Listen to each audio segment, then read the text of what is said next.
Bonjour et bienvenue dans le podcast NBA Corner où nous allons faire le dernier bilan de la Coupe du Monde FIBA. On va parler de la décision de la NBA de s'occuper du load management et on va parler de la signature de Christian Wood aux Lakers. Pour m'accompagner, c'est Charles que j'accueille immédiatement. Bonjour Charles. Salut Josh, salut à tous. Alors Charlie, je voulais parler avec toi de la fin de cette Coupe du Monde FIBA qui s'est terminée par le sacre de l'Allemagne face à la Serbie. En finale, on a vu le Canada s'imposer dans le match pour la médaille de bronze face à Team USA. On est un podcast NBA. Je voulais commencer ce podcast par parler de cette Team USA qu'on aimait bien. On aimait bien sa construction, on aimait bien l'ambiance du début du tournoi. On en a parlé un petit peu ensemble il y a 2 semaines. Et puis, force est de constater que ça n'a pas suffi pour les hommes de Steve Kerr pour s'imposer. Quel est le bilan que tu retiens pour cette équipe américaine ? Le bilan, il est forcément mitigé. Les raisons de l'échec, elles sont variées. On l'avait déjà abordé il y a 2 semaines, mais c'est vrai que cette équipe, elle avait 2 gros points d'interrogation. C'était sa jeunesse, donc son inexpérience, et son secteur intérieur qui nous paraissait assez léger. Moi, ce qui m'embête un peu, c'est en soi, qui gagne pas cette Coupe du Monde, c'est pas une énorme surprise. On avait dit que c'était quand même une possibilité, qu'on attendait de voir comment est-ce qu'ils allaient réagir quand ils seraient dos au mur, quand ils seraient dans la difficulté. Bon. Ce qui m'embête plus, moi, c'est les réactions qu'il y a depuis. C'est vrai que depuis, on a un peu l'impression que, notamment dans les médias américains, on a l'impression que c'est un cataclysme, que c'est une catastrophe. Ça évoque déjà l'été prochain en parlant de réunir les Avengers, là, avec toutes les méga stars de la ligue qui sont soudainement citées. Moi, ce qui m'embête un peu dans cette histoire, c'est quand même qu'à l'issue de la demi-finale perdue face à l'Allemagne, Steve Kerr s'est exprimé en regrettant le manque de continuité d'une compétition à l'autre. Et 2 jours après, on en est à se projeter sur des JO avec le retour de toutes les stars NBA et donc sans la quasi-totalité de l'effectif qui a disputé cette Coupe du Monde-ci. Alors, ok, c'est un peu sous le coup de la déception, mais l'idée de cette compétition, c'était quand même aussi de donner de l'expérience FIBA à des joueurs amenés à faire partie de Team USA dans les années à venir. Donc s'ils changent tout pour 2024 à cause de cette déception, moi je trouverais ça très dommage si tu veux. Je pense que malgré le résultat final et l'absence de médaille, on a quand même vu des choses intéressantes dans cette équipe. Il y a quand même des profils qui semblent extrêmement compatibles avec le basket FIBA et que moi en tout cas j'aimerais bien revoir sur des compétitions type les JO, quoi.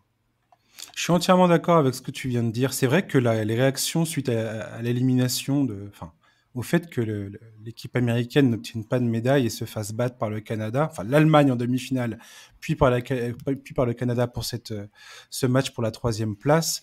C'est vrai que les réactions, je sais pas comment te dire, ça m'a pas étonné de la part, Oui, là on parle, toi et moi, j'ai l'impression de comment les réactions qu'il y a eu aux États-Unis par rapport à ça. Notamment beaucoup de gens qui ont dit mais c'était même pas l'équipe B, c'était même pas l'équipe C, c'était l'équipe F qu'on a emmené. Regardez, il y avait Bobby Portis, il y avait Walker Kessler, c'est pas ça qu'il y aura au JO, donc pas d'inquiétude, on va avoir LeBron James, Kevin Durant, Stephen Curry. Et on est là à énumérer le nom de toutes les stars. C'est vrai que cette équipe du Team USA, moi, je l'ai trouvé bien construit. Il n'y avait pas de défense. On a bien vu que la défense était inexistante. Ils n'ont pas réussi à trouver les bons systèmes pour défendre. On a remarqué aussi qu'il y avait un manque de domination à l'intérieur. Il n'y a pas de domination physique aujourd'hui de l'équipe américaine dans le jeu intérieur. Ils sont fait croquer au rebond offensif quasiment contre la Lituanie, ça a été le cas, contre le Monténégro, ça a été le cas. Jaren Jackson Jr., on peut le pointer du doigt et l'accuser de tous les maux, mais il a été mal utilisé. On voit bien à Memphis, il y a Steven Adams qui est à ses côtés. C'est pour une bonne raison. Il y a plein de choses qu'il ne peut pas faire. Il a toujours eu des problèmes de faute en plus, Jaren Jackson. C'est pas quelque chose qu'on découvrait sur cette compétition. C'était un vrai pari de l'emmener avec aussi peu de soutien, et c'est clair que ce défaut-là a sauté aux yeux, quoi. Et puis, on en a parlé, toi et moi, il y a 2 semaines. Il y a ce problème inhérent à l'équipe américaine, c'est le manque de continuité. C'est-à-dire que les Américains n'ont jamais la même équipe, sont toujours obligés de construire quelque chose quelques semaines avant, quelque part. Et ils tombent contre des équipes qui, la plupart du temps, ont une colonne vertébrale qui dure depuis des années, des joueurs qui se connaissent bien. Il y a quelques stars NBA qui viennent. Là, on a vu Nikola Jokic n'était pas dans l'équipe de Serbie. On a vu Porzingis qui était blessé pour l'équipe pour la Lettonie. La Lettonie, ça les a pas empêchés de faire un très bon parcours. Il y aura toujours pour moi ce problème-là et je ne sais pas, je suis pas persuadé, tu vas me dire ce que tu en penses. Est-ce que vraiment rameuter LeBron James, Kevin Durant, Stephen Curry et tous ces potentiellement ces gars-là, est-ce que ça va vraiment régler à 100% le problème de l'équipe américaine? Je tiens à rappeler que pendant les JO à Tokyo, les Américains s'en sont sortis in extremis, alors qu'il y avait Bam Adebayo, Kevin Durant, Jason Tatum, Damian Lillard, Devin Booker. Je veux dire, il y avait une équipe qui était tout à fait transcendante sur le papier. Ça n'a pas empêché le fait qu'ils aient ces problèmes de continuité, ces problèmes d'automatisme sur le terrain. Et ça, je pense pas qu'il y ait de remède à ça. Non, et bon, alors déjà, moi, il y a une chose qu'il faut dire, c'est que là, on est quand même beaucoup dans... c'est quand même beaucoup la déception, l'émotion qui s'exprime. Bon, est-ce que vraiment en 2024, toutes ces superstars vont répondre présent après une saison épuisante? Ça, c'est une autre question. En fait, c'est un problème structurel qu'ont les Américains. C'est que leurs stars, leurs joueurs américains, leurs plus grandes stars jouent des saisons de 82 matchs. Là, comme tu disais tout à l'heure, je veux dire, appeler LeBron James, Kevin Durant et Stephen Curry, c'est que des gars qui sont à la fin de leur carrière. Est-ce que c'est vraiment la solution pour l'équipe américaine? J'en sais rien, ça sent vraiment la solution du dernier recours, style on arrive pour venger la défaite à la Coupe du Monde. Sachant que les Américains partent tous du principe que la Coupe du Monde, on prend pas ça au sérieux. La preuve qu'ils ont gagné que 3 fois sur les 8 dernières éditions, si on remonte à l'année 1994. Bon, je sais pas, il y a un moment où il va peut-être falloir changer en fait la façon dont on voit cette équipe américaine. On est tous là à partir du principe, j'ai l'impression qu'on est toujours sur le paradigme de la Dream Team 92, alors il faut absolument changer notre vision de la chose. Et ça, on l'a évoqué il y a 2 semaines. Aujourd'hui, les équipes du reste du monde sont fortes. Le gap du talent entre l'équipe américaine et le reste du monde c'est incroyablement réduit. Et ça, il faut le prendre en considération. Il y a un moment, il faut arrêter de croire que les Américains vont arriver et battre tout le monde par 30 points de moyenne, quoi. On n'en est plus là, en fait. Et je pense, enfin, aujourd'hui, on peut aussi éventuellement envisager le fait que, comme tu l'as dit tout à l'heure, quand bien même tu réunirais toutes les superstars, tu ferais un All-Star Game pour chaque match de Team USA au JO, en fait, ça ne garantirait pas la victoire finale. Et Steve Kerr l'a évoqué. Kerr l'a dit très clairement. Il a dit, on n'est plus en 1992. Aujourd'hui, les joueurs sont meilleurs partout. Toutes les équipes sont meilleures. Le niveau global a très, très largement augmenté. Et c'est aussi pour ça que moi, ça me semblerait quand même plus intéressant, même en estimant que les superstars sont toutes disponibles, ça me semblerait quand même beaucoup plus intéressant de laisser Steve Kerr et son staff faire la sélection. Il a évoqué plusieurs choses, Steve Kerr. Il a parlé, par exemple, du fait qu'il y avait absolument aujourd'hui besoin d'avoir des two-way players pour ces compétitions FIBA. Donc, même si les superstars sont disponibles aujourd'hui, est-ce qu'un joueur comme Mikal Bridges, par exemple, ne colle pas au profil? Sur la sélection, là, qui vient de terminer 4e de la Coupe du Monde, combien de joueurs est-ce que tu conserves? Est-ce que l'idée, c'est pas quand même de conserver une certaine ossature? Il y a quand même des joueurs qui ont marqué des points, des Anthony Edwards, des Haliburton. Bon, ça va être très intéressant de voir comment ça va se passer. Est-ce que Steve Kerr aura réellement la main pour constituer son groupe pour 2024? Est-ce que la pression populaire va faire qu'il va être obligé? Parce que The Athletic a quand même cité, outre les LeBron James, ils ont cité du Kevin Durant, du Steph Curry, du Anthony Davis, Tatum, Booker, Lillard, qui tous seraient prêts à revenir porter la tunique américaine. Bon. Mais ça sent un peu plus l'opération commerciale que la pertinence sportive, en fait. Évidemment, et c'est pour ça. Enfin, que LeBron James soit là à téléphoner, style hey, les gars, c'est parti, on lance le bat sign dans le ciel et tout le monde se réunit. On a l'impression que c'est les Transformers, quoi, les Autobots qui ont reçu le signal et tout le monde se réunit. En fait, pour moi, il y a un manque de respect pour ce qu'est le basket et l'aspect sport collectif qu'est le basketball. Et puis LeBron, il est bien flagrant, en fait. Et puis LeBron, il est bien mignon, mais il va avoir 39 ans à la fin de l'année. Mais complètement. Il va faire une saison qui va être épuisante, comme toutes les saisons NBA le sont. On sait qu'il veut jouer jusqu'à 40 ans, donc ça veut dire encore une saison après celle-là. Est-ce que vraiment il va s'infliger les Jeux Olympiques 2024 entre ces possiblement 2 dernières saisons NBA? Bref, il y a énormément de questions. Mais c'est clair que là, on n'est pas du tout dans un moment propice pour avoir une réflexion. Enfin, aux États-Unis en tout cas, c'est pas du tout le moment pour une réflexion un peu avec la tête froide. Ils sont complètement dans l'émotion. Mais effectivement, moi je suis pas sûr que former les Avengers là pour aller chercher une médaille, enfin la médaille d'or en 2024, ça soit nécessairement la bonne solution. Et je pense vraiment que Steve Kerr, en tout cas, lui, s'il a la main, essaiera plutôt de faire un amalgame. C'est sûr qu'il y a des joueurs qui ont marqué des points dans cette compétition. Il y en a d'autres qui en ont perdu. On peut penser à un mec comme Brandon Ingram, qui en termes de profil et de moments de sa carrière aurait pu faire partie de ces joueurs du futur, tu vois, ceux qui sont amenés à s'installer dans Team USA. Bon, bah là, c'est clair qu'il a pas forcément démontré suffisamment pour. D'autres l'ont fait, et je pense vraiment qu'aujourd'hui, faire un amalgame entre certaines stars qui peuvent être utiles et adaptées au jeu FIBA et des joueurs plus role-player type Josh Hart, bah, ce serait forcément intéressant, ce serait a priori beaucoup plus cohérent.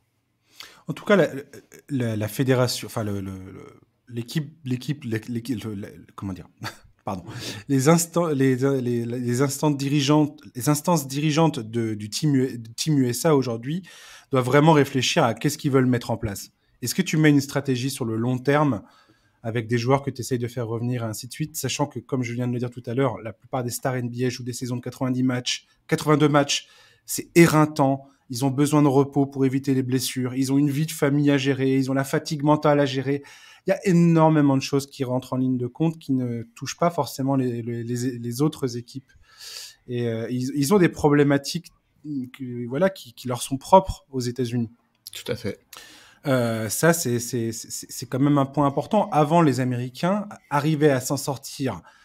Au tout début, on va dire, de la domination américaine, notamment si on prend la Dream Team, la fameuse Dream Team 92, et certaines équipes qui ont suivi derrière, il y avait une domination sur le talent pur, et il y avait une domination physique. C'est-à-dire que les Team USA, ils arrivaient avec des énergumènes. Si tu prends l'équipe de 96, par exemple, il y avait Shaquille O'Neal dans son prime, Hakeem Olajuwon, David Robinson dans la raquette. Bon, c'est difficile de faire plus imposant dans la raquette que ça.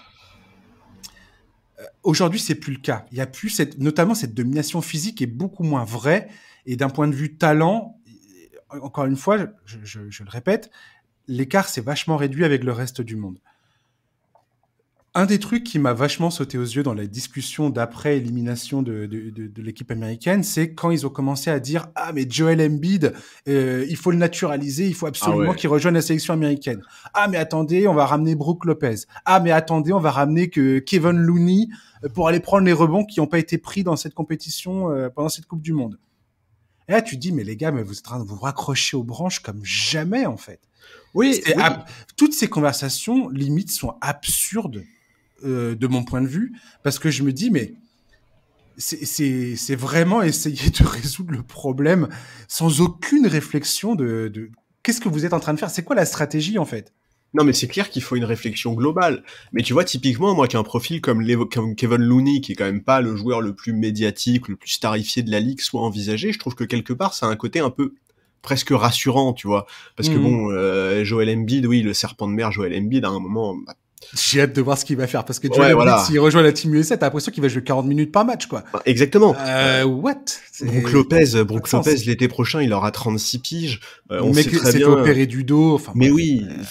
En plus, Milwaukee, ils sont dans une saison charnière absolument capitale, avec Giannis qui met des coups de pression tous les deux jours, là. À un moment, Brook Lopez, est-ce que vraiment il va construire sa saison en se disant, waouh, le super objectif, c'est la médaille d'or à Paris en 2024? Mais complètement. J'en doute fortement, donc. Bah pour un joueur comme lui, typiquement, non, quoi. Bah ouais, non, c'est clair. Je suis même pas sûr qu'il veuille y aller, en fait, quoi. Bien sûr. Donc bon. C'est l'autre aspect d'ailleurs de pourquoi des joueurs ne vont pas l'été participer aux compétitions internationales. C'est l'argent. C'est qu'ils ont des contrats à négocier. Si tu te blesses, si tu es physiquement, si physiquement tu te mets dans une position où tu vas être moins performant ou je ne sais quoi. Beaucoup de joueurs ne participent plus aux compétitions internationales parce qu'ils ont des incitations contractuelles où ils se disent, bah attends, je vais pas me mettre dans une position où je risque de mettre en péril mon futur contrat de 5 ans pour je sais pas combien de millions de dollars. Bien sûr. Et pour eux, c'est ça le plus important, qu'on le veuille ou non, quoi qu'on en pense, quoi qu'on en dise. T'as le droit de dire, ah ouais, attends, l'amour du maillot, ok les gars, oui d'accord, mais bon, il y a un moment, ces gens-là gèrent leur famille, leur argent, leur avenir.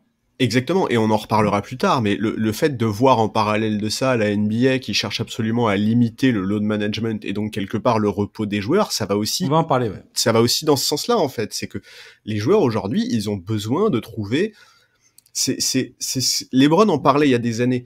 Aujourd'hui, quand t'es un joueur comme LeBron James, une de tes obsessions, c'est d'optimiser absolument tout. Et optimiser tout, ça commence évidemment par optimiser les plages de repos. C'est optimiser la manière avec laquelle ton corps va être le plus efficace dans les moments les plus importants. Bon, bah, c'est clair qu'aujourd'hui, une Coupe du Monde de basket en plein été, c'est complètement, je vais même pas dire au 2e plan, c'est au 3e ou 4e plan pour énormément de joueurs. Je pense que si les 4-5 dernières années nous ont appris quelque chose, parce que 4-5 dernières années, c'était pas hier, quoi, tu vois. Non. Bon. Si les 4-5 dernières années nous ont appris quelque chose, c'est que aujourd'hui, dans les compétitions internationales, l'équipe américaine n'est plus ce qu'elle a été, à savoir l'espèce de monstre incroyable qui arrive, qui déroule et qui massacre tout le monde sur son passage. Ce n'est plus le cas. Ce n'est plus le cas depuis un bon moment, je pense. Je pense que depuis les JO 2012, ça vient bientôt faire plus, ça fait plus de 10 ans. Je pense que ça fait depuis ce moment-là, on n'a plus vu une équipe américaine qui marche sur le reste du monde. Et c'est tant mieux. Oui. En tant que fan de basket, on devrait tous frapper des mains et se dire c'est génial parce qu'on n'a plus de compétitions internationales qui sont réglées alors qu'elle a même pas commencé, quoi. Oui, et puis c'est hyper. En fait, c'est très. En fait, il faut absolument que les Américains comprennent ça, parce qu'en fait, ça a amorcé un changement qui est énorme. C'est-à-dire qu'aujourd'hui, une équipe qui affronte les États-Unis dans une Coupe du Monde ne vient absolument pas en victime expiatoire. Tout le monde aujourd'hui croit en sa chance de pouvoir éventuellement renverser les Américains, et voir aujourd'hui l'émergence du Canada.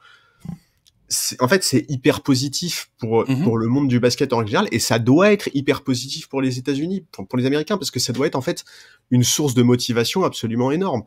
On va pas revenir sur la polémique qu'il y a eu il y a quelques semaines sur est-ce que être champion NBA c'est être champion du monde ou pas. Oh là là. On s'en fout. C'est une polémique qui était génial.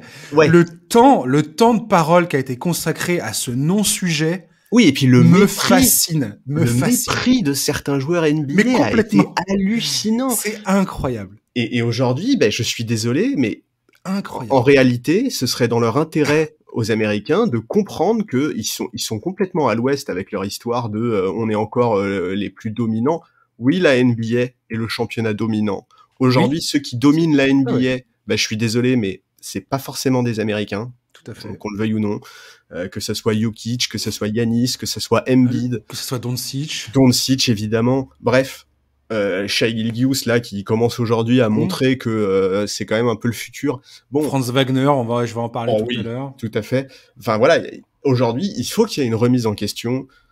Il faut forcément qu'il y ait une remise en question pour Team USA, et ça passe aussi par le fait d'accepter que, effectivement, aujourd'hui, il y a beaucoup de très très bonnes équipes internationales. Mais même auprès c'est là où je trouve ça important, et je vais m'adresser à tous les auditeurs. Et si vous pouvez participer à cet effort collectif, d'essayer de faire prendre conscience autour de vous qu'aujourd'hui, l'équipe américaine, parce que moi j'ai été halluciné du nombre de conversations que j'ai pu avoir avec des gens qui étaient là, ah dis donc, les Américains 4e et tout. Et moi personnellement, j'étais pas surpris. J'étais pas en train de me dire, ah mon Dieu, c'est un tremblement de terre sur la planète basket. Pas du tout. Surtout que c'est la 2e Coupe du Monde consécutive où ils prennent pas de médaille, quoi. C'est pas. Mais voilà, la dernière médaille américaine au championnat du monde, c'était 2014. Donc, la dernière fois où ils se sont imposés. Ouais. Donc, il y a un moment, voilà, il faut prendre conscience. Il faut faire prendre conscience aux gens que, voilà, c'est plus comme ça que ça se passe. L'histoire, c'est plus celle-ci. Ouais, on a complètement. Cette histoire est passée, c'est terminé. Les Américains ont les moyens de mettre en place des équipes qui sont vraiment très impressionnantes, mais il y aura toujours une chance de voir des équipes internationales bien construites, bien bâties, dans la continuité, mieux préparées collectivement, qui ont des talents, qui sont bien mieux préparés collectivement sur la durée, pendant des années ils ont joué ensemble, et ça dans le sport co, c'est ultra important, c'est même décisif en fait. L'exemple de l'Allemagne est incroyablement marquant à ce niveau-là. Parlons de l'Allemagne. Parlons du vainqueur de cette Coupe du Monde. Tiens. Parce que voilà, si tu arrêtons de parler des Américains un petit peu. Si tu fais le bilan des effectifs, tu vois, si tu fais un truc purement, vraiment sur le papier, que tu compares tous les effectifs qu'il y a dans cette Coupe du Monde, mais tu mets jamais l'Allemagne championne du monde. Et pourtant, c'est tellement mérité. C'est l'équipe c'est peut-être eux qui ont pratiqué le meilleur basket sur cette compétition en réalité. Ils ont été et avec des difficultés. Franz Wagner a loupé une bonne partie des matchs de poule sur blessure. Je crois qu'il a manqué 4 matchs ou un truc comme ça. Et les matchs où il a joué, il était impressionnant. Dennis Schroeder aussi. Mais alors Franz Wagner, pour moi, aujourd'hui, clairement, vient de vraiment. J'adore le fait qu'il soit vraiment sorti aux yeux du reste du monde en tant que joueur sur lequel il faut compter. Et j'ai tellement hâte de le voir à Orlando la saison prochaine. Ce joueur est absolument magnifique et c'est vraiment un joueur d'avenir en NBA, clairement. Ouais, il est très impressionnant et effectivement, alors si mes souvenirs sont bons, il fait son retour de blessure contre la Lettonie, ce qui correspond au match, le seul match vraiment compliqué de Schroeder qui nous fait un 4 sur 26. Ouais, c'est ça, 4 sur 26. 9 points. Eh ben, il y a pas de souci. Collectivement, ça répond présent.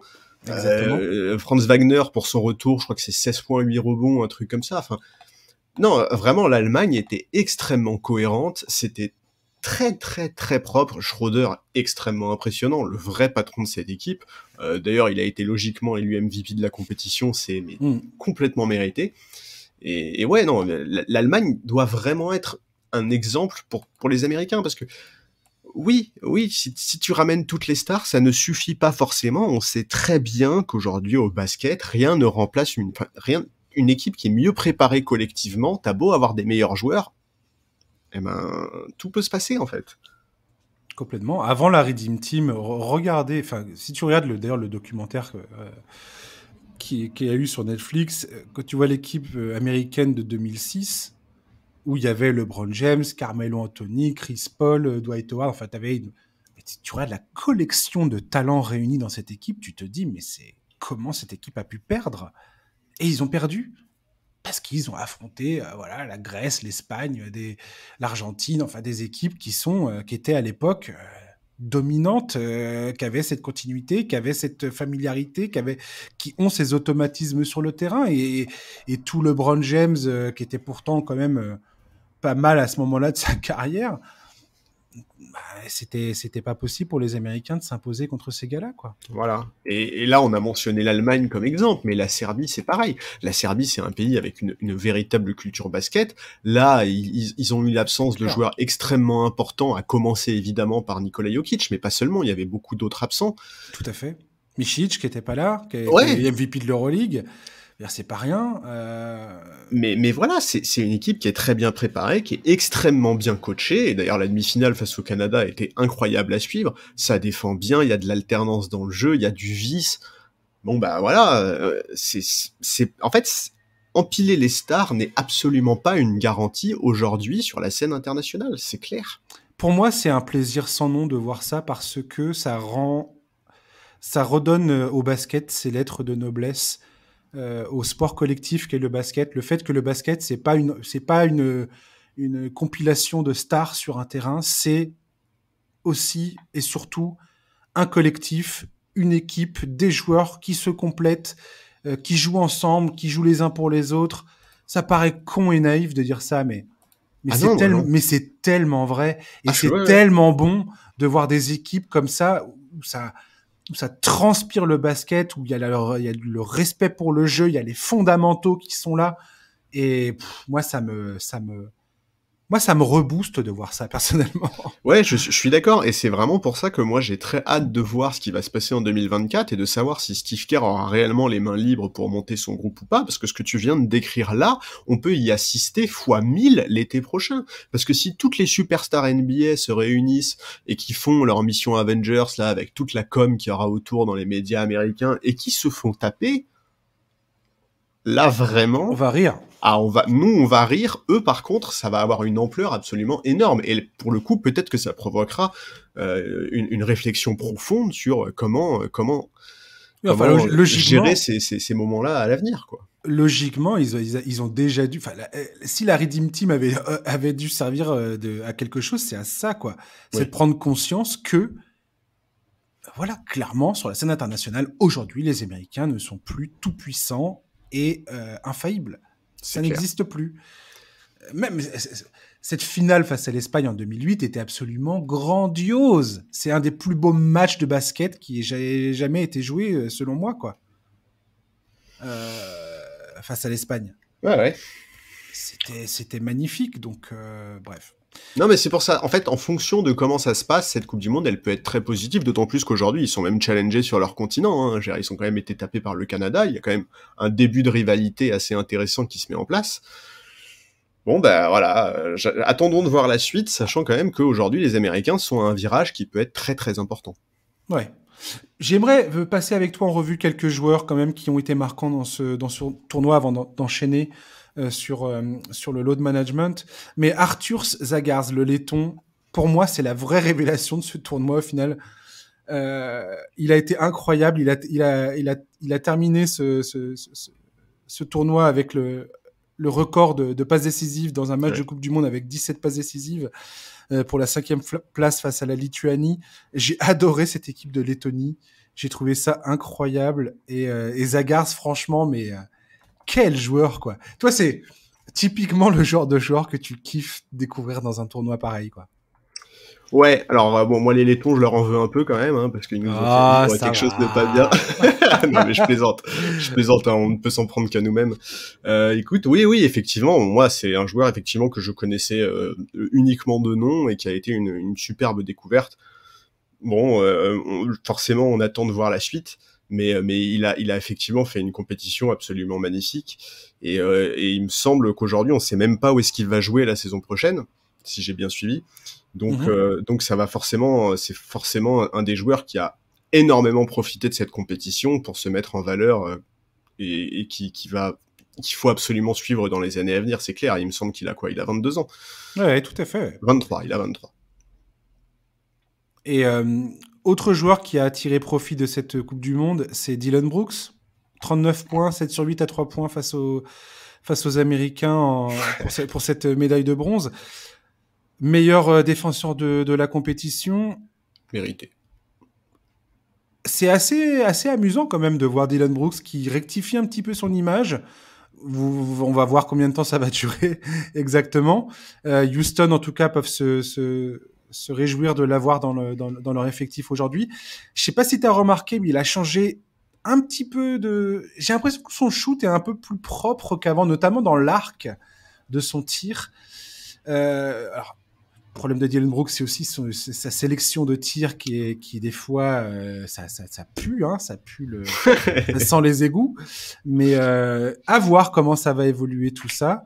Ça m'a beaucoup amusé de le voir, en tout cas, voilà, redorer un peu son image dans cette compétition. Ouais, en tout cas, ça a dû lui faire du bien parce qu'il sortait quand même d'une saison vraiment compliquée. Il faut quand même se souvenir qu'il a fini par être pris en grippe par son propre public à Memphis.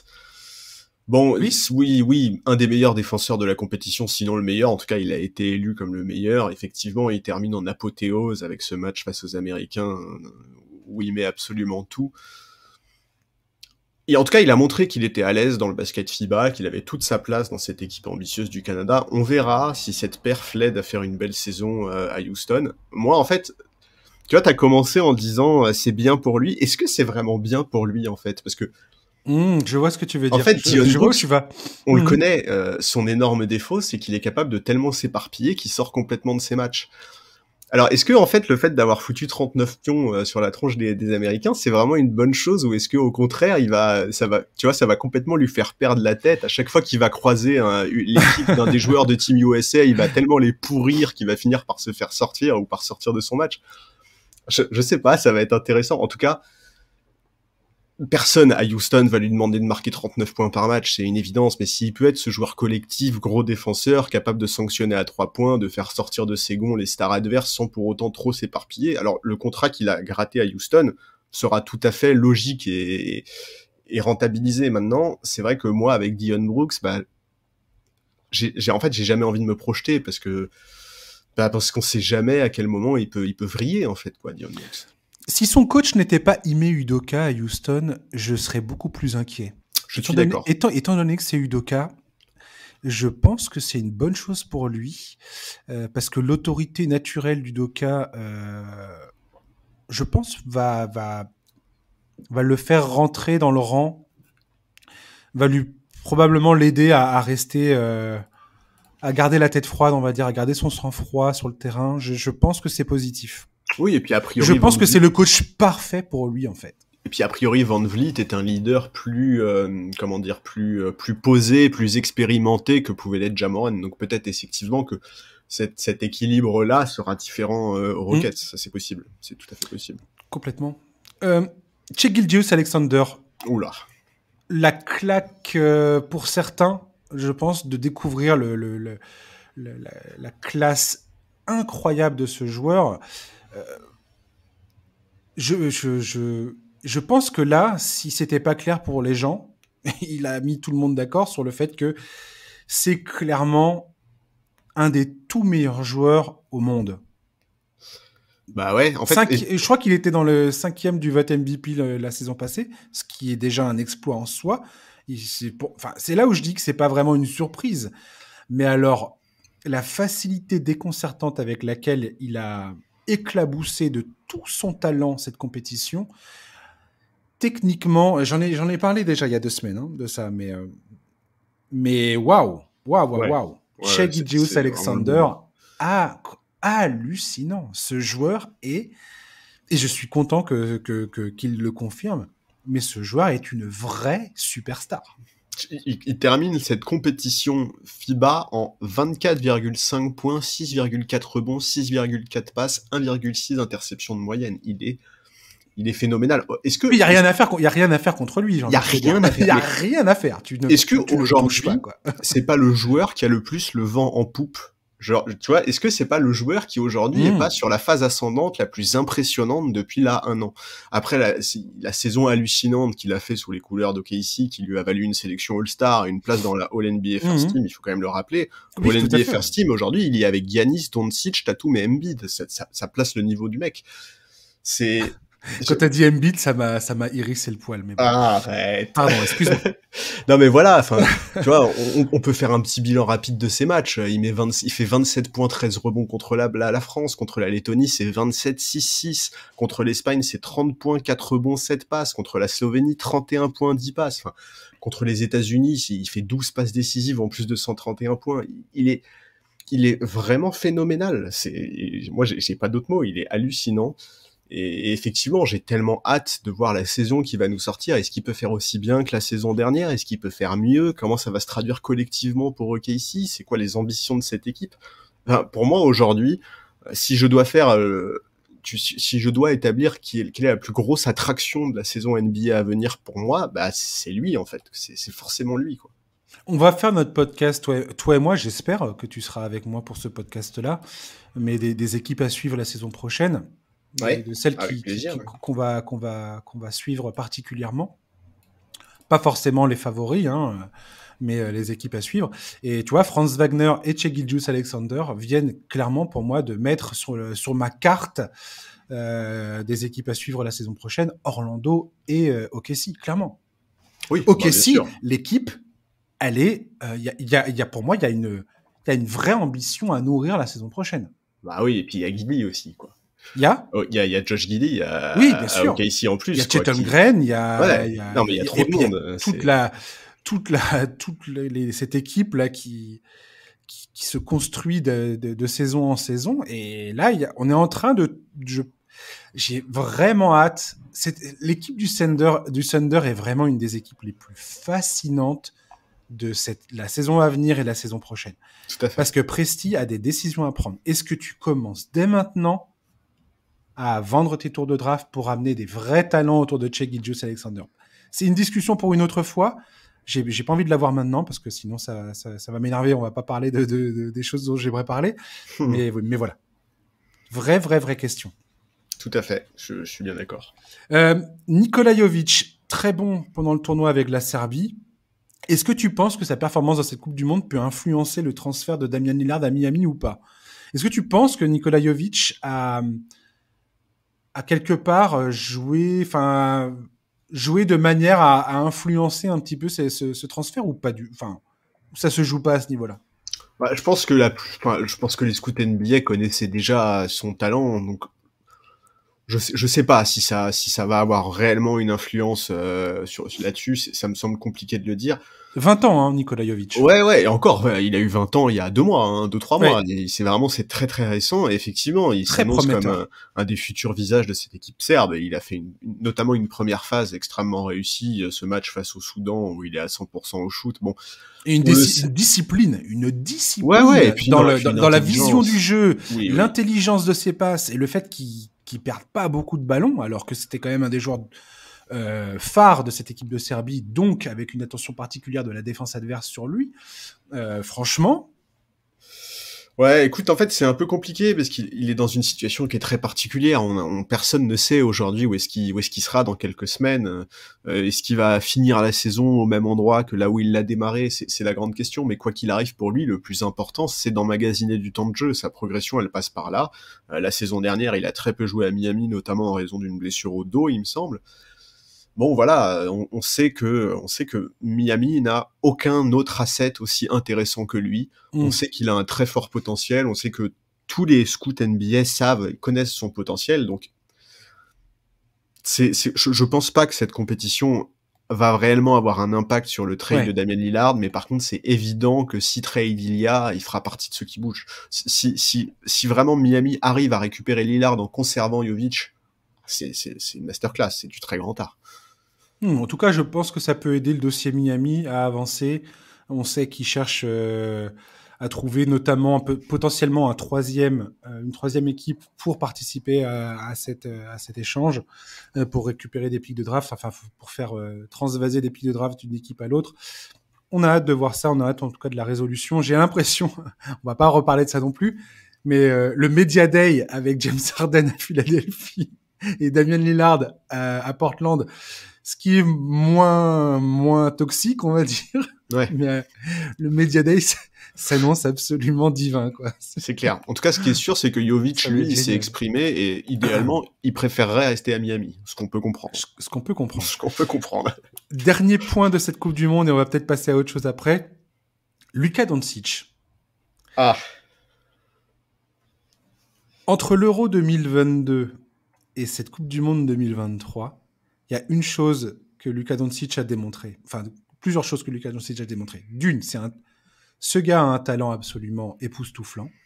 Un caractère de cochon. Pas besoin on était tous persuadés de ça, hein, quelque part. Tout à fait. Pas besoin de faire trop d'argumentaire là-dessus.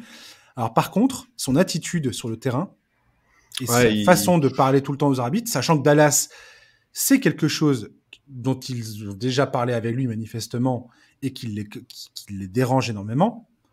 Mais alors là, je trouve que ça devient, si ça ne l'était pas avant, là, ça devient clairement un sujet extrêmement problématique le concernant. Il est insupportable sur un terrain de basket. Ouais, il est insupportable. C'est plus possible, en fait. Ouais, et puis en plus, tu vois, face au Canada, je veux dire, c'est bon, tout le monde connaît Dillon Brooks maintenant aujourd'hui. Tu sais très bien qu'il cherche juste à te faire péter un plomb, quitte à se faire sortir en même temps que toi. C'est un énorme axe de progression pour Doncic. C'est vraiment, c'est un énorme axe de progression et ça devient très très important qu'il fasse quelque chose là-dessus parce que parce que c'est trop pénalisant en fait. En fait, tu ne peux pas être à la fois un joueur, il est tellement vampirisant pour le jeu de son équipe, Doncic, mais je dis pas ça en négatif, hein. Au contraire, t'es très content d'être vampirisé par un mec aussi fort, tu vois. C'est à double tranchant, j'ai envie de te dire. Bien sûr, c'est à double tranchant parce qu'effectivement il a ce travers-là. Tu vois, si c'était pas du tout le genre de mec à se faire sortir ou à sortir de son match ou à se faire sortir par les arbitres parce qu'il a pété un plomb, ce serait moins un problème. Mais là, effectivement, c'est extrêmement problématique parce que ces équipes sont beaucoup trop dépendantes de lui et il a trop cette tendance, effectivement, à péter les plombs, à se faire sortir. Bon. En fait, c'est terrible avec Luka Doncic parce que moi, d'un côté, je me dis, mais attends, Doncic, il a même pas 25 ans, il a encore le temps de progresser. Ok, en attendant, Doncic, il est pro depuis quoi? Quasiment 8 ans maintenant. Je veux dire, ses premières saisons au Real, il avait 16 ans. Je veux dire, si depuis tout ce temps-là, il a toujours pas évolué en la matière, s'il a toujours pas compris que c'était un réel problème, est-ce que ça va finir par arriver? Ça, je sais pas. En tout cas, c'est sûr que quand tu te retrouves... tu vois, quand t'es Dillon Brooks et que tu joues l'équipe de Luka Doncic, mais comment tu dois te frotter les mains avant le match en te disant, mais lui, c'est tellement facile de lui faire péter un plomb. Complètement. C'est un peu dommage. Après, quel joueur extraordinaire. Quel joueur extraordinaire. En fait, c'est un joueur qui est capable de jouer avec un enthousiasme communicatif incroyable, voilà, comme la fois où il crucifie les Suns en play-off. Et il est là en train de se marrer de bout en bout alors qu'ils sont en train de les détruire de 40 points. Et à lui tout seul, il a plus de points que Phoenix au bout du premier quart-temps. Voilà, un truc de fou, quoi. Et en même temps, il y a ce problème d'attitude qui, quand les choses ne vont pas dans son sens, il est capable de sortir totalement de sa rencontre. Et je sais pas, ce gars-là est trop talentueux pour se laisser en... J'espère qu'il ne va pas devenir ce joueur-là. Tu vois ce que je veux dire? Que ça va pas devenir le joueur qu'il est, en fait. Un mec qui est caractériel et qui à chaque fois pète un câble parce que les choses vont pas dans son sens, parce que les coups de sifflet ne lui conviennent pas. Mon Dieu, j'espère que Luka Doncic ne deviendra pas ce joueur, quoi. J'espère en tout cas qu'il trouvera à un moment dans sa carrière le coach ou peu importe qui, mais celui qui sera capable de lui rentrer un peu dedans, parce que en fait, il est tellement fort, c'est tellement la pépite. J'ai un peu l'impression qu'il y a quasiment un côté intouchable. Tu vois, après l'élimination, il nous dit dans l'interview, moi son interview, elle m'a énervé. Grave. Tout le monde s'est donné à 100%. On sort de là la tête haute. Bah mec, non, tu t'es pas donné à 100% en fait. T'as lâché ton équipe. Et vraiment, s'il y en a un qui a pas le droit d'avoir la tête haute et qui devrait baisser la tête, c'est toi, parce que tu as un an après, ton équipe, quoi. Ouais, ça te fait sortir dans le match contre la Pologne. Ouais, c'est ça, c'était la Pologne, tout à fait. Où il se fait sortir lamentablement, et là tu te dis, mais là ça fait quand même beaucoup, quoi. Et en plus, non mais le pire, c'est qu'il en reparle juste avant la Coupe du Monde, il reparle de cette élimination contre la Pologne, il dit que c'est un des plus gros regrets qu'il a, etc., etc.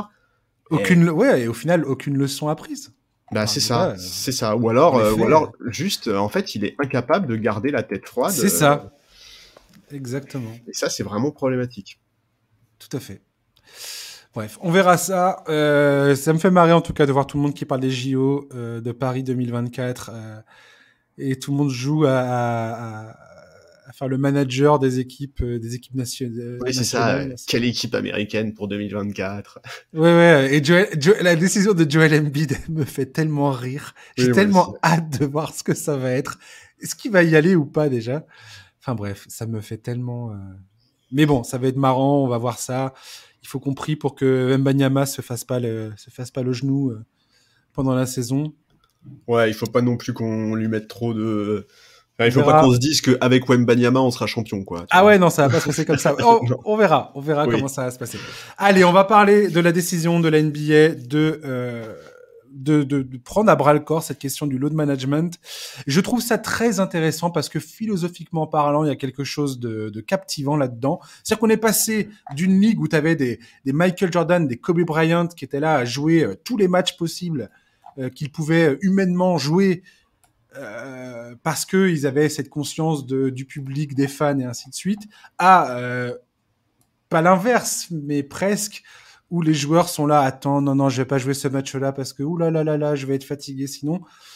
Je caricature bien évidemment, mais la NBA a décidé de taper du poing sur la table et c'est quand même quelque chose qui n'est pas anodin, qui montre que, c'est ce qu'a dit Adam Silver d'ailleurs, il y a peut-être eu, on s'est peut-être barré un peu trop loin dans le sens inverse. Aujourd'hui, il y aura des pénalités qui vont être infligées aux équipes qui abusent du repos accordé à leurs meilleurs joueurs. Il y a des exceptions aussi qui sont prévues pour les joueurs d'un certain âge, avec un certain nombre de matchs en carrière, avec un certain nombre de minutes en carrière. Et c'est normal, j'ai envie de dire, parce que faut pas non plus prendre le bâton et taper sur tout ce qui bouge. Charlie, qu'est-ce que t'en penses de cette décision de la NBA? Bah, d'abord, je suis pas étonné du tout, parce qu'on sait que ça fait partie des choses sur lesquelles la Ligue réfléchissait depuis un moment.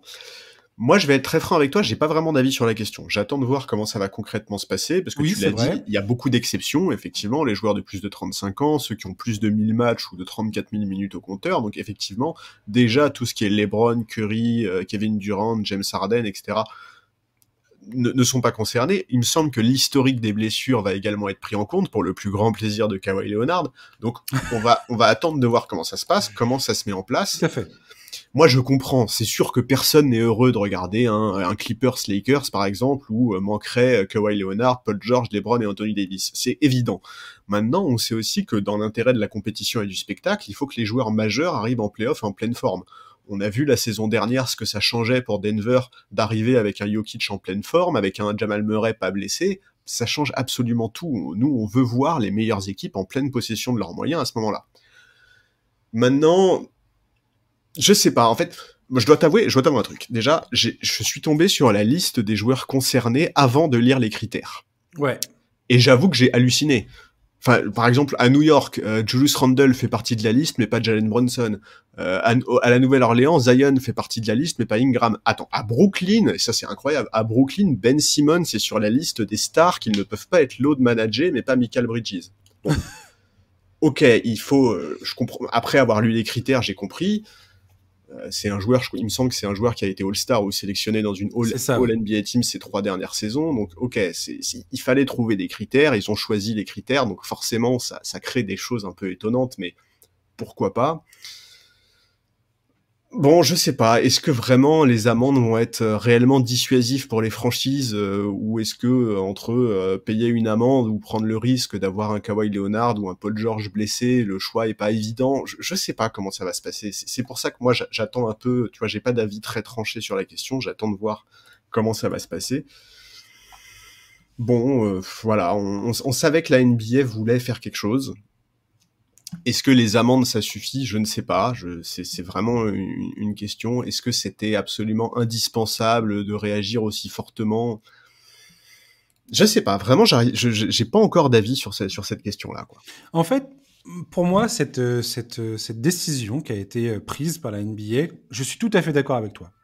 Il va falloir voir la saison prochaine. Aujourd'hui, on voit qu'ils ont essayé d'établir un cadre, d'établir des critères, et on va voir concrètement comment ça va se passer. Et avant qu'on voit comment ça se passe et la façon dont ça va permettre ou non de résoudre cette question, à quel point ça va influencer les équipes à ce niveau-là, voilà.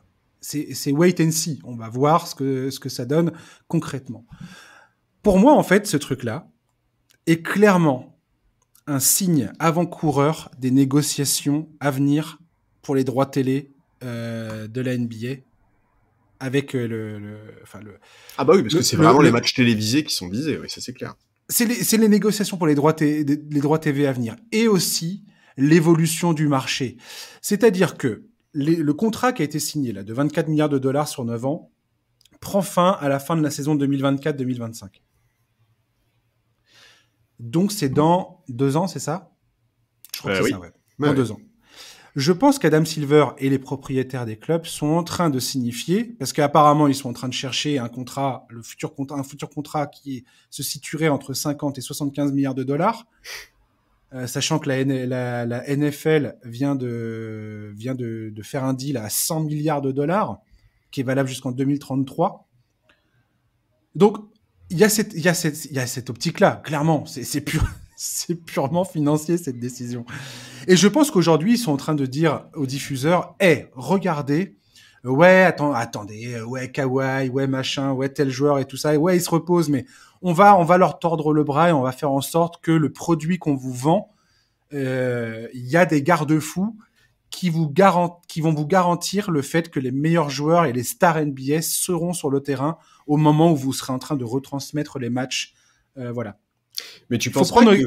faut également prendre conscience qu'il y a des nouveaux acteurs, c'est-à-dire que les TNT, les NBC, les ABC, enfin toutes ces chaînes-là, il y a la NBA va devoir faire des choix parce qu'aujourd'hui t'as Amazon qui rentre dans qui arrive dans la course, t'as Apple qui rentre dans la course, le partage, il y a YouTube qui a envie d'avoir une part du gâteau beaucoup plus grande.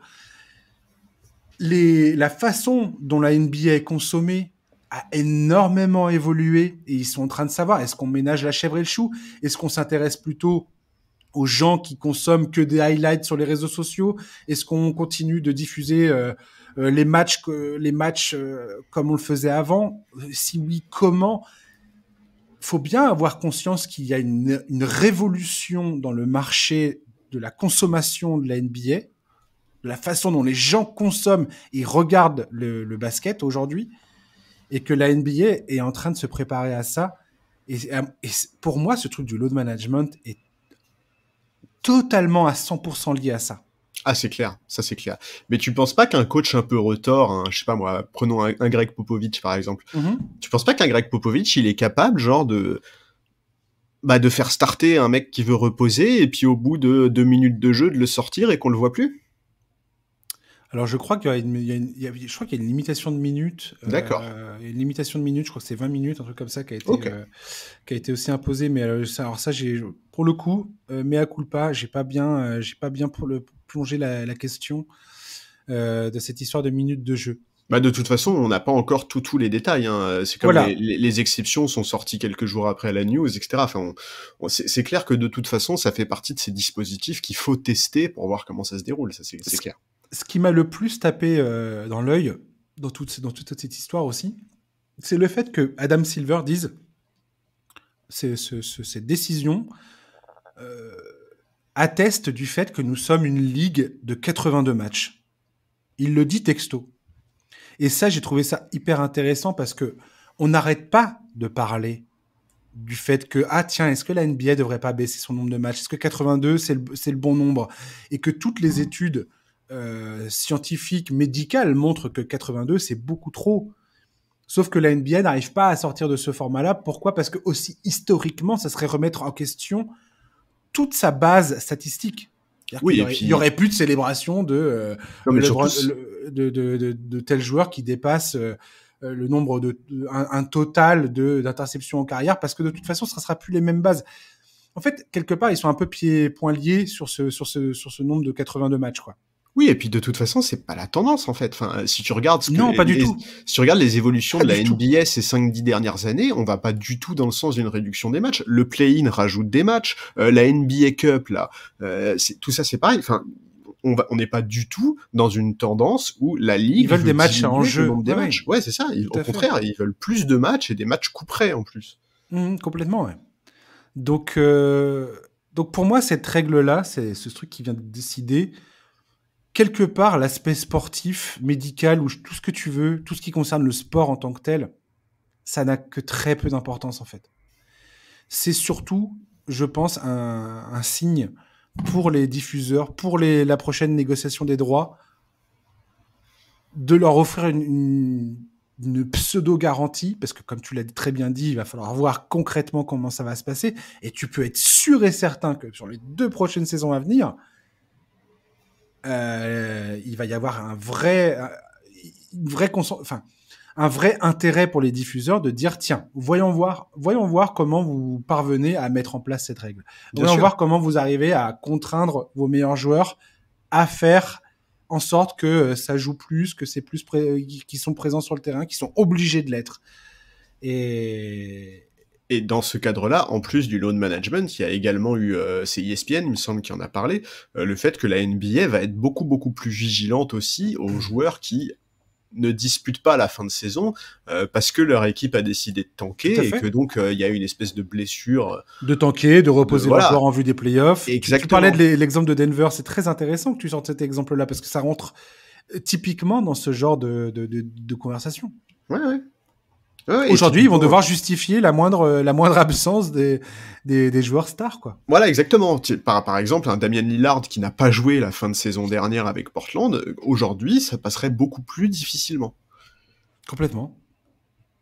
Cette renégociation des droits TV va amener des décisions, enfin, pas des événements, mais il va se passer des choses qui sont intimement liées à ça.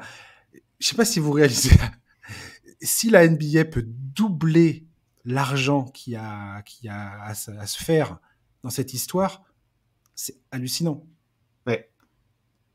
Je veux dire, faut bien comprendre qu'aujourd'hui, les clubs ont augmenté de valeur de façon incroyable. Les contrats, de toute façon, les salary cap, c'est lié à ça. Aujourd'hui, on est tous là. C'est pareil, faut qu'on arrête à un moment ou un autre de se dire, ah mon Dieu, il est trop payé, 20 millions la saison, 50 millions la saison. Mais potentiellement, dans 2 ans, au moment de la renégociation du contrat, ton joueur que tu as signé sur 5 ans pour 50 millions la saison, eh ben le contrat sera tout à fait acceptable. Voire ce sera un bon prix par rapport au salary cap, en fait. Ça, faut jamais l'oublier.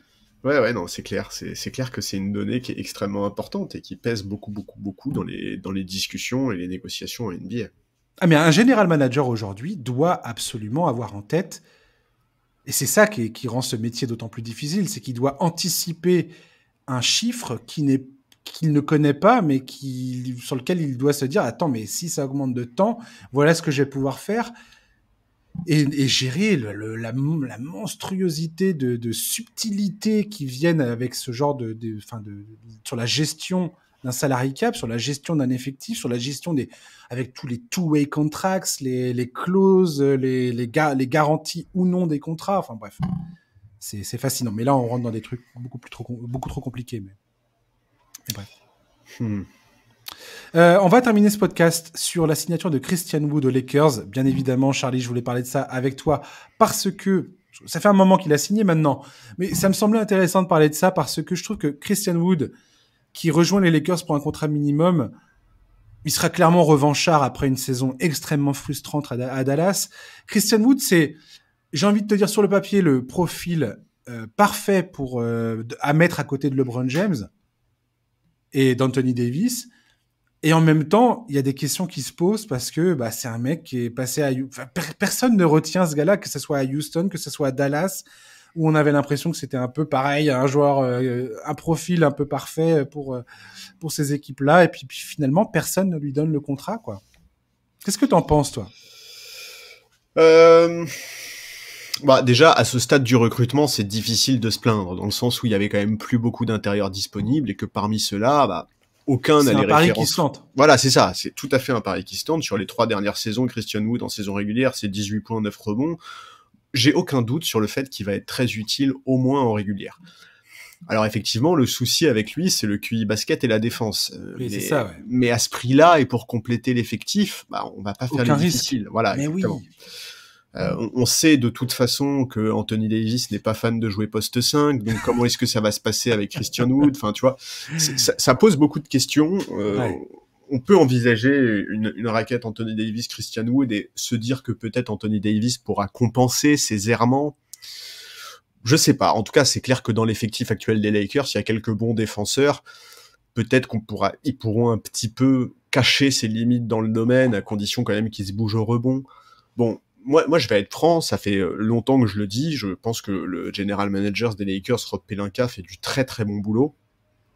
Il y a eu effectivement des moments un peu moins bien, notamment avec Westbrook, mais on ne va pas revenir sur les responsabilités de ce recrutement. Oui. Mais a priori, c'est quand même pas Pelinka. Ils sont pas imputables à Pelinka. Exactement. Donc voilà, je trouve que depuis février dernier, il n'y a pas beaucoup de mouvements qui me déplaisent. J'ai très hâte que la saison commence pour qu'on voit comment Darwin Ham va composer avec tout ça. Bon, il y aura toute la saison régulière pour trouver la meilleure formule. En play-off, on verra bien ce qu'il en est de Christian Wood. Moi, j'avoue que j'ai un peu de mal à l'imaginer avoir un rôle important en play-off. Pour moi, c'est clair qu'on va repartir sur une configuration comme l'été dernier avec un Anthony Davis qui joue absolument toutes les minutes qu'il est humainement possible de jouer. Bon, écoute, voilà, Christian Wood et Jackson Hayes, est-ce qu'ils auront un rôle en play-off? C'est toute la question. C'est ça, exactement. Je suis pas convaincu, mais en tout cas, en régulière, et notamment pour faire souffler Anthony Davis, tout en respectant, bien entendu, les nouvelles règles sur le load management, ça peut être pas mal. Bon, voilà, je pense que c'est difficile de se plaindre, en tout cas aujourd'hui, quoi, quand on est fan des Lakers. C'est tout à fait ça. C'est-à-dire que c'est un pas, ça te coûte rien.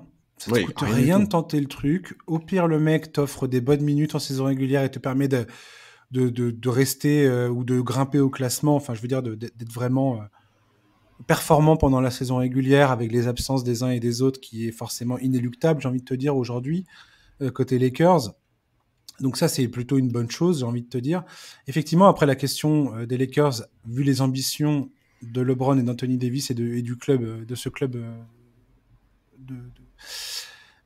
en général, c'est voilà, est-ce que Christian Wood sera sur le terrain en demi-finale de conférence, en finale de conférence? Il y a des doutes, étant donné effectivement ces lacunes en termes de compréhension de ce qui se passe sur le terrain à un niveau avancé. Maintenant, bon, ça se tente. On sait jamais. On a déjà vu LeBron James révéler des joueurs grâce à son talent. Est-ce que LeBron James est encore ce joueur-là, encore cette capacité-là? Bon, on va le voir, j'ai envie de te dire. Oui, puis visiblement, il connaît quand même très bien le coach. Il a expliqué qu'ils s'étaient connus à Milwaukee, qu'ils avaient une vraie relation. Bon, écoute, il a énormément de choses à prouver, Christian Wood, parce que tu l'as dit, ces dernières années, malgré des stats correctes, il a jamais été retenu par ses équipes. Là, visiblement, il l'a quand même très mauvaise. Il a dit très clairement qu'il était très motivé. Après, il a dit ce que Dallas a fait. Je sais pas ce que Jason. Tu voyais bien que sa relation avec Jason Kidd pendant la saison était lamentable. Mais là, tu sens qu'il y a un passif de dingue entre les deux, quoi. Ça a l'air. Ouais. Est-ce que ça t'a inquiété de voir Austin Reeves se faire cibler en défense pendant cette Coupe du Monde, au fait? Non. Non, parce que je pense que les Lakers ont un potentiel défensif collectif bien plus important que cette équipe américaine. Et donc, ça sera moins un problème si ça arrive aux Lakers. Oh, la défense du Team USA, c'était dégueulasse. Mais j'ai rarement vu une équipe se faire marcher dessus comme ça, quoi. Ouais, c'était vraiment très rien du tout, quoi. C'était fou. Ouais, bah écoute, la Dream Team de 2024 réglera tout ça. Hein. Exactement, ouais. L'équipe de papy. Merci Charlie d'avoir été avec nous.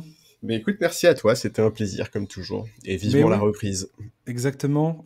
Chers auditeurs, merci de nous avoir écoutés. On se retrouve la semaine prochaine, le 22 septembre. Exceptionnellement, ça sera tard la mise en ligne de ce numéro, car je vais l'enregistrer tard. Ça sera un numéro avec nos amis d'envergure. On va vous parler des rookies à suivre, les 6 rookies à suivre la saison prochaine. Voilà, donc ça sera dans la soirée, à consommer en retour de soirée bientôt, vendredi soir ou dans le week-end, pour ceux qui écoutent ça le samedi, le dimanche ou le reste de la semaine. Voilà, donc ça sera tard vendredi prochain. Mais voilà, soyez au rendez-vous, ça risque d'être sympa. Pour ceux qui ne le savent pas, moi-même, j'y vais pas souvent, mais on a une chaîne YouTube. Vous pouvez nous écouter sur YouTube aujourd'hui. Il y a 170 abonnés. Big up à vous, les gars, qui nous suivez sur YouTube. Je trouve ça absolument génial. Il y a quelques vidéos. De temps en temps, j'en mets quand je peux. Donc, voilà, je trouve ça trop cool que vous soyez aussi présents sur YouTube pour les 170 personnes qui sont là. Pour les autres, abonnez-vous, c'est marrant, c'est drôle, ça me fait rire de voir le nom des gens qui s'abonnent à cette chaîne YouTube. Voilà, c'est cool, on est ensemble. Et puis voilà, d'ici là, passez une très bonne fin de journée, un très bon week-end, à la semaine prochaine, ciao, bye bye.